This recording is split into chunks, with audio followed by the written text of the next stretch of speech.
사랑하는 빨장널교회 성경공부 팀원 성도 여러분, 한 주간도 평안하시고 건강하셨습니까? 오늘은 로마서 6장 22절 본문 말씀을 가지고 그리스도인의 자유라는 제목으로 공부를 해보려 합니다. 제가 먼저 오늘 본문 말씀을 읽어보도록 하겠습니다.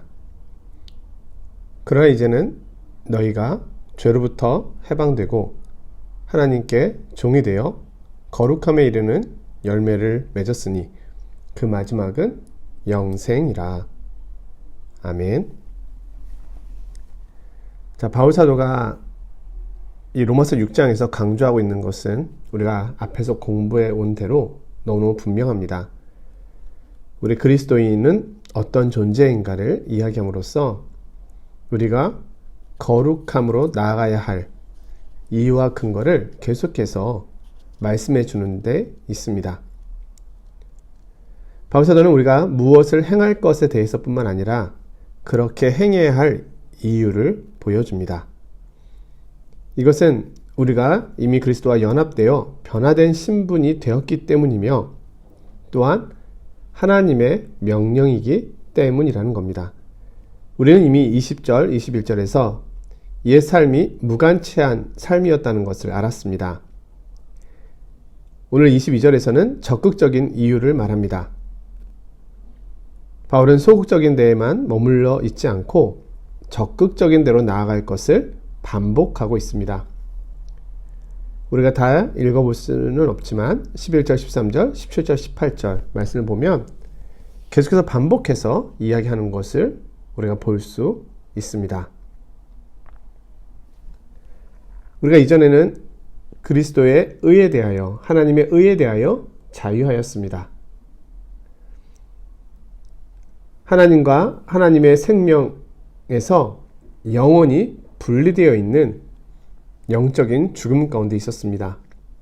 그러나 이제는 그리스도인이 됨으로 새로운 존재가 되었음을 이야기하고 있는 겁니다. 복음은 늘 반복되어 우리에게 설명되어집니다. 그리고 그 반복해서 복음을 듣는 것은 지루하지 않습니다. 늘 언제나 성도에게 큰 기쁨을 가져다 줍니다. 바울 사도는 반복하면서도 단순한 반복이 아닌 더 확장하여 말하고 있습니다. 자, 오늘 본문 해석을 보도록 하겠는데요. 그러나 이제는 너희가 죄로부터 해방되고. 자, 교재 2번을 먼저 보고 가려고 합니다. 그러나 이제는. 자, 그러나라고 하는 말은 앞의 말과 반대될 때 쓰는 접속사이고요. 이제는 이라고 말하는 걸로 봐서는 지금이 아닌 예전의 모습과 지금과 차이가 있음을 이야기해 주는 것이죠. 그래서 그리스도인은 그때와 지금을 이야기할 수 있는 겁니다. 그때는 이랬는데 이제는 이렇다. 예수 그리스도께서 이 세상에 오심으로 세상은 BC, Before Christ, 그리고 AD, Anno Domini, 이렇게 두 개의 세계로 하나님께서 나누시는 기준점이 되었습니다. 지금은 AD 2021년 아닙니까? 마찬가지로 그리스도인이 되기 전 그때와 그리스도인이 된 후 지금을 이야기할 수 있는 것, 그것이 바로 그리스도인이 겪은 경험입니다. 이것은 완전히 새로운 것입니다. 기독교의 본질입니다. 너희가 그때 무슨 열매를 얻었느냐? 이젠 너희가 그 일을 부끄러워하나니. 자, 전에는 우리가 아무것도 맺은 열매가 없었습니다. 죄의 열매, 사망의 열매뿐이었죠. 그러나 이제는 너희가 거룩함에 이르는 열매를 맺었으니, 이제는 우리가 달라졌습니다. 이 변화는 무엇을 조금 첨가하는 것이 아니라 완벽한 변화입니다. 이 변화는 우리가 결정한 변화가 아닙니다. 이것은 하나님께서 하시는 일입니다. 예레미야 13장 23절에 보면요, 구수인이 그의 피부를, 표범이 그의 반점을 변하게 할 수 있느냐. 불가능하죠. 그러나 하나님께서는 죄인인 우리를 거룩한 백성, 의인으로 변화시키신다는 겁니다. 이 변화가 그리스도인에게 일어났다는 것을 다시 이야기하고 있습니다. 자, 1번으로 돌아가서요. 그러나 이제는 너희가 죄로부터 해방되고, 여기서 해방되고를 자유하게 되었고 이렇게 바꿔도 무관하겠죠. 하나님께 종이 되었다. 이 표현은 하나님께 노예가 되었다. 자, 죄로부터 자유케 되었는데 우리가 하나님께 노예가 되었다. 그러면 다시 자유를 잃은 것처럼 보이지만 진리 안에서의 참된 자유를 말씀하고 있는 것이죠. 앞서 공부한 것처럼 하나님의 종이 된다는 것은 우리의 자유와 우리의 개성, 우리의 특징을 빼앗긴다는 것을 의미하는 것이 아닙니다. 도리어 그 모든 것이 창조의 원리, 질서와 섭리대로 돌아가고 회복된다는 것을 의미하는 것이죠. 자, 우리를 해방시킨 것은 진리입니다. 이미 우리는 자유하게 되었고 이것은 모든 그리스도인들에게 해당되는 것입니다.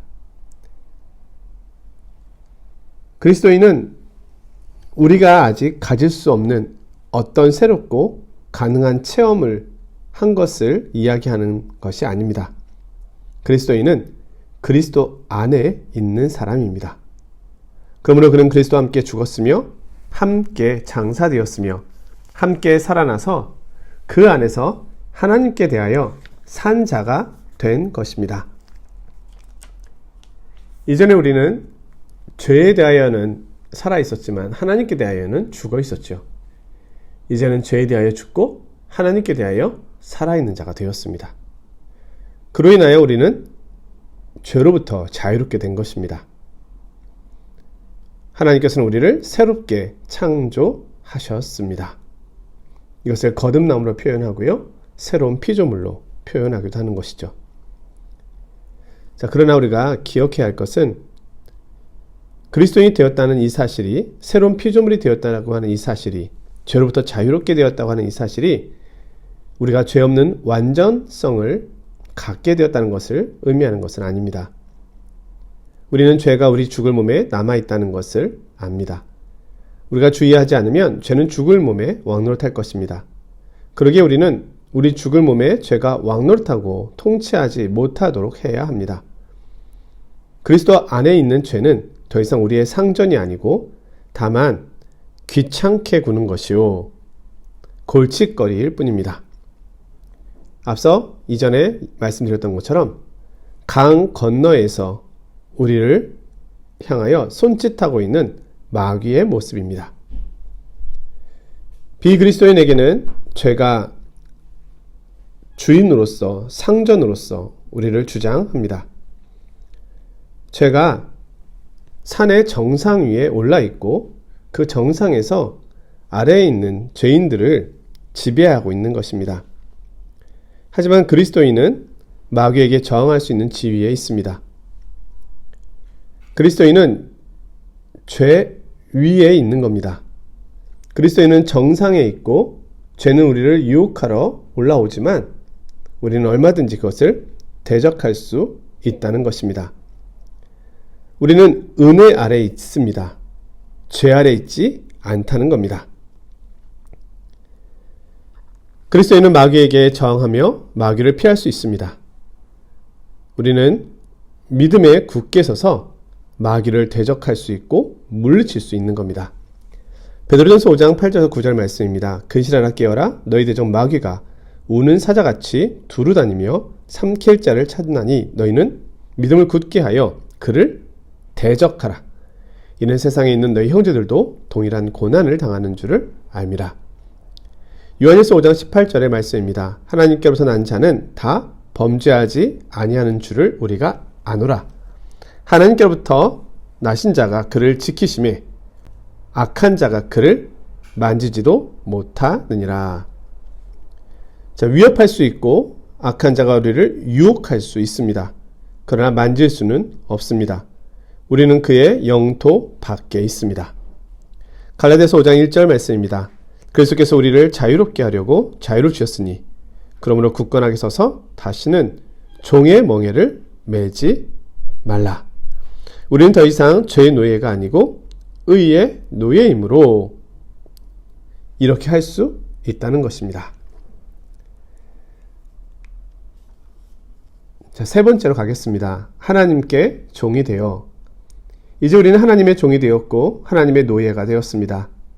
옛 영역으로부터 하나님의 노예로의 완벽한 변화가 이루어졌습니다.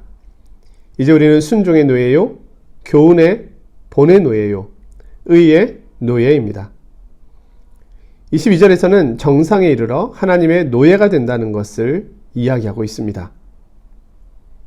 이것이 성결의 비결입니다. 우리는 우리 스스로를 위해 살 아무 권리가 없으며 우리 자신을 기쁘게 할 권리가 없다는 겁니다. 고린도서 6장 20절에 보면요, 값으로 산 것이 되었으니 우리 몸은 우리의 것이 아니니라. 우리 몸은 성령님의 전입니다.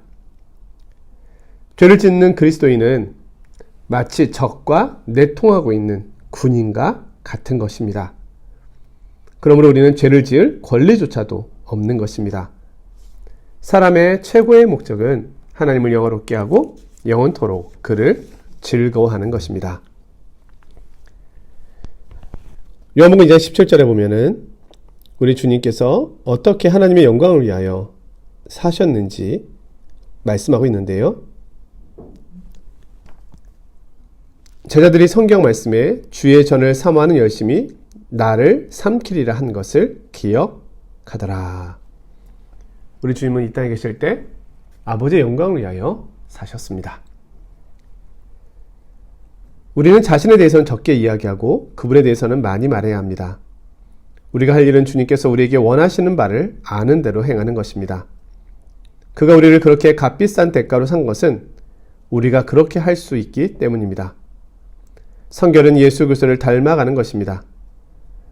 우리가 필요로 하는 것은 체험이 아니고 우리가 하나님의 노예이며 전적으로 그의 뜻에 따라 사는 자임을 깨닫는 것입니다. 그리고 노예 신분이 안전하다는 것을 깨닫는 것입니다. 자, 빌립보서 2장 8절을 보면 예수 그리스도께서는 아버지 하나님께 복종하셨는데요, 죽기까지 그렇게 하셨다, 이렇게 말씀합니다. 이러한 주님을 따라가며 섬기는 것은 가장 우리가 안전함에 거하는 이유가 되는 겁니다. 왜냐하면 하나님은 선하신 분이시기 때문입니다. 요한복음 10장 28절의 말씀입니다. 내가 그들에게 영생을 주노니 영원히 멸망하지 아니할 것이요 그들을 내 손에서 빼앗을 수 없느니라. 자, 네 번째로는 거룩함에 이르는 열매를 맺었으니, 이 해석인데요. 그리스도인이 겪은 변화의 결과는 거룩함에 이르는 열매를 맺었다는 겁니다. 이것은 옛 생활에는 없었던 열매입니다. 우리가 열매를 맺을 수 있는 것은 그리스도 안에 있기 때문입니다. 열매가 없으면 그리스도인이 아닙니다. 마태복음 7장 16절에서 18절에 보면요, 좋은 나무가 나쁜 열매를 맺을 수 없고 못된 나무가 아름다운 열매를 맺을 수가 없다고 말합니다. 열매의 성질을 결정짓는 것은 바로 나무입니다. 우리가 그리스도 안에 있기 때문에 우리는 거룩한 열매를 맺을 수 있는 것입니다. 야고보서 2장 26절의 말씀입니다. 행함이 없는 믿음은 죽은 것이니라. 그리스도인이 되기 전과 그리스도인이 된 후가 같다면 우리는 그리스도인이 아닐 수도 있다는 겁니다. 오늘 본문 말씀은 분명하게 이야기합니다. 그러나 이제는 우리는 거룩함에 이르는 열매를 얻었습니다. 자, 성경에서 거룩이라고 하는 단어는 하나님과 관계했을 때 사용되어집니다. 구약의 제사에 보면 부정한 것이 핏부림에 의하여 정한 것이 되고 그 정한 것이 하나님께 드려짐으로 거룩하게 됩니다. 이와 마찬가지로 우리가 하나님 앞에 드려짐으로 하나님과 관계함으로 거룩하게 되었다는 것입니다. 따라서 거룩함에 이르는 열매라고 하는 것은 하나님과 관계함으로 하나님이 주시는 생명 안에서 맺게 되는 열매들을 의미하는 것이죠. 이 열매가 성결이요 성화입니다. 에베소 2장 10절의 말씀입니다. 우리는 그가 만드신 바라 그리스도 예수 안에서 선한 일을 위하여 지으심을 받은 자니 이 일은 하나님이 전에 예비하사 우리를 그 가운데서 행하게 하려 하심이니라. 갈라디아서 5장 16절 이하를 보면 육체의 열매와 성령의 열매가 구별되어 설명되어 있습니다. 참고로 이 내용을 보면 좋겠습니다. 성화는 진행해가는 과정이요. 그것에 대한 진리는 그리스도와 같은 형상으로 변화되어 영광으로 영광에 이르게 되는 것입니다. 성도는 성숙해가고 자라갈수록 하나님의 사랑하시는 아들의 형상을 본받게 됩니다. 그것이 큰 변화의 첫 번째 결과입니다. 그리고 그 마지막은 영생입니다. 이런 생각을 할 수 있습니다. 그리스도인이 죄를 지으면 처음으로 돌아가는 것일까? 하나님을 만나기 직전에 아주 그 바닥 인생으로 떨어지는 것일까? 그렇지 않습니다. 마틴 로준스 목사님은 산에 올라가는 그리스도인의 모습을 예를 드는데요. 자, 우리가 등산하러 올라갈 때 중간에서 발을 헛디뎌서 넘어졌다고 합시다. 그는 거기서 잠시 동안 움직일 수도 없었고 또 큰 통증과 아픔을 경험하고 있습니다. 그러나 잠시 후에 그는 몸이 조금씩 회복되자 다시 정상을 향하여 올라갑니다. 자, 그리스도인이 죄를 짓는다는 것은 그리스도를 향해 가다가 산을 향하여 하나님의 나라의 표대를 향하여 우리가 가다가 잠시 거기에 넘어진 것 뿐입니다. 우리가 넘어졌다고 해서 맨 아래로 밀려 내려오는 것은 아닙니다. 넘어진 자리에서 다시 시작하는 것입니다. 성화는 점점 진행되어가는 과정입니다. 우리는 옛 것을 버리고 새 것으로 조금씩 변해가는 것입니다. 적용입니다. 그리스도인은 죄로부터 해방된 사람입니다. 그리스도인은 하나님의 종입니다. 이 사실에 대한 깨달음이 우리로 하여금 죄를 이기게 할 것입니다.